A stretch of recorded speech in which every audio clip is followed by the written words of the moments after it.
nga sa labas. Ngayon dito sa Hong Kong ay maulan guys. Kaya dito naman tayo mamamasyal muna sa loob ng mall. At ito nga naisipan nating mag-shopping muna dito sa GU Shop. So nandito tayo ngayon guys sa Diamond Hill Station. Kung pupunta kayo dito guys, Diamond Hill Station exit C2. At akit kayo sa loob ng Plaza Hollywood. Ayan, nandito sa second floor ang GU Shop. 59.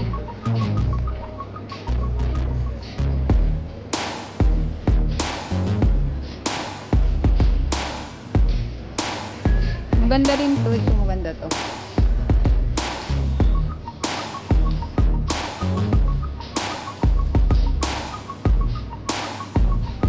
Ayan, yung mahilig sa mga palda.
$179.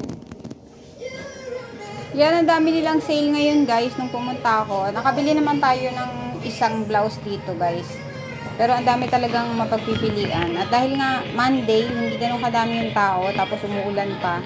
At katatapos lang din ng bagyo dito sa Hong Kong. Kaya hindi ganun karami yung nag-shopping dito sa loob ng shop.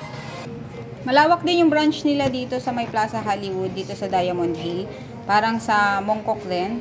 Sa Mong Kok guys, malawak din doon. At mamaya ipapakita ko naman sa inyo yung GU Shop sa Mong Kok.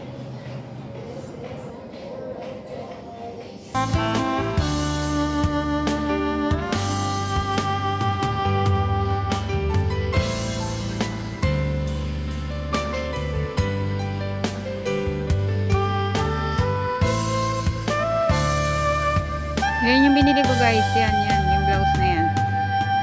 Off shoulder. Ito siya. Yan, 59 lang.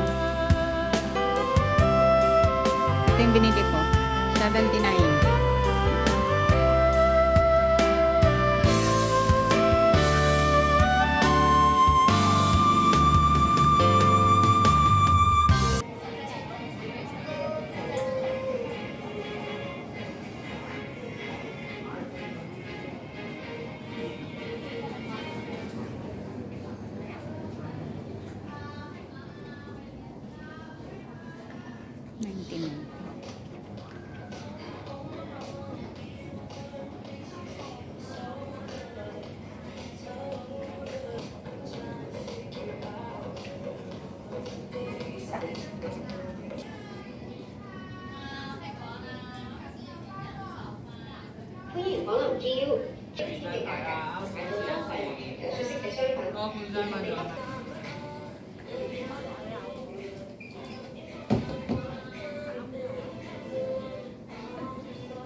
So yan naman 39 para sa mga maliliit ang katawan.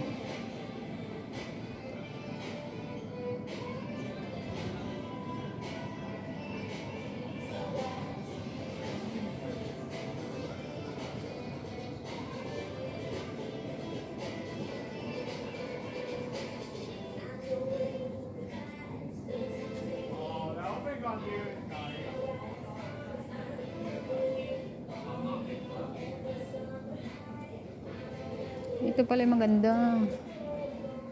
Red.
Maganda din guys yung quality ng mga damit dito. So para din siyang Uniqlo.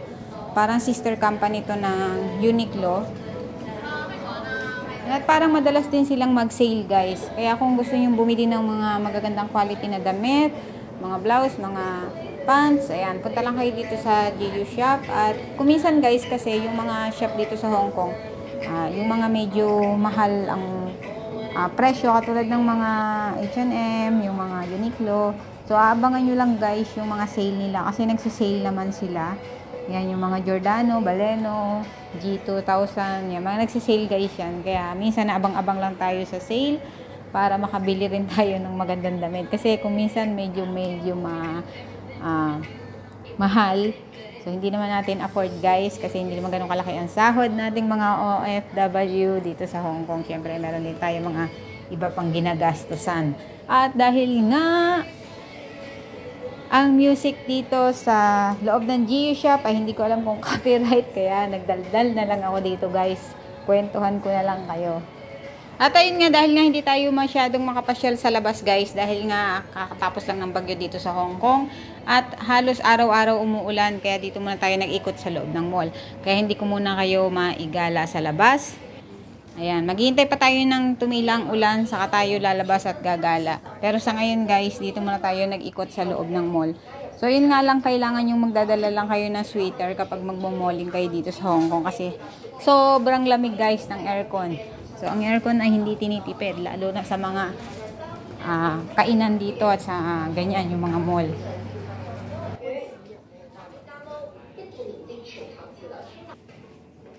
At dahil nga Lunes din ngayon at hindi rin day off ng mga friendship natin at nag-iisa nga ako guys kasi dapat kahapon ang day off sa linggo ang day off kaya lang kahapon nag typhoon 10 so hindi tayo nakalabas guys so mas pinili na lang natin na magtrabaho sa loob ng bahay total hindi rin naman tayo makakalabas at yun nga pinalitan ng Monday ang day off ko kaya ngayon guys ay lumabas tayo at namasyal naman kahit na maulan siguro pa din guys sa labas. Yan, may mga malls naman na pwedeng pasyalan katulad nito kahit na umuulan.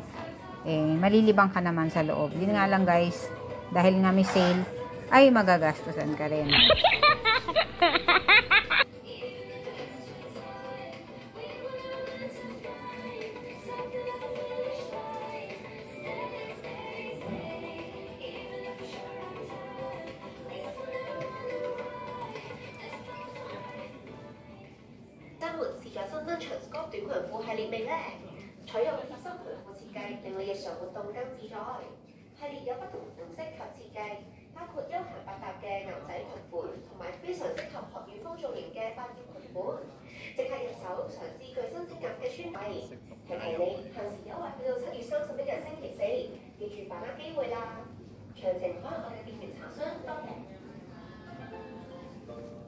At pagkatapos naman dito guys, ay dito naman tayo sa Mongkok pupunta, sa branch din ng GU. So, pag nasa exit E kayo guys ng Mongkok Station, ay lalabas kayo ng exit E2. Kaya akit lang kayo dyan sa hagdan guys, paglabas nyo dyan ay matatanaw nyo na kagad ang GU shop. At dito nyo nga rin pala matatagpuan guys, yung bilihan ng mga milk tea na mura. Yan.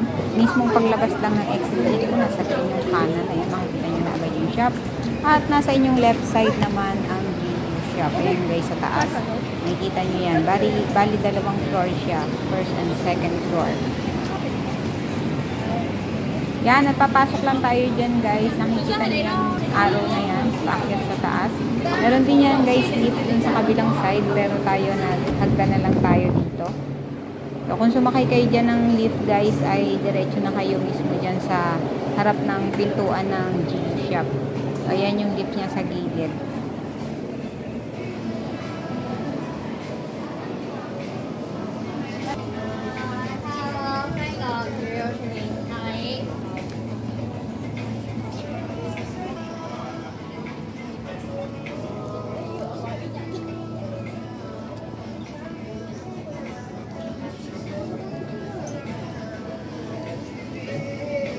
Mas maraming tao dito guys sa Mongkok kaysa dun sa may Diamond Hill na pinuntahan natin kanina. Dito sa Mongkok mas maraming tao dahil nga siguro nandito yung mga ibang mga kilalang shop, yung mga ladies market, yung mga iba pang mga shop, yung Sneaker Street.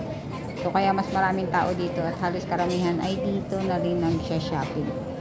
So, yun guys, hanggang dito na lang ang ating pag-shopping ngayong araw na to. At yan, sa susunod na gala naman natin. Kaya don't forget to like, subscribe, and hit the notification bell para updated ka sa ating mga i-upload na video dito sa Hong Kong.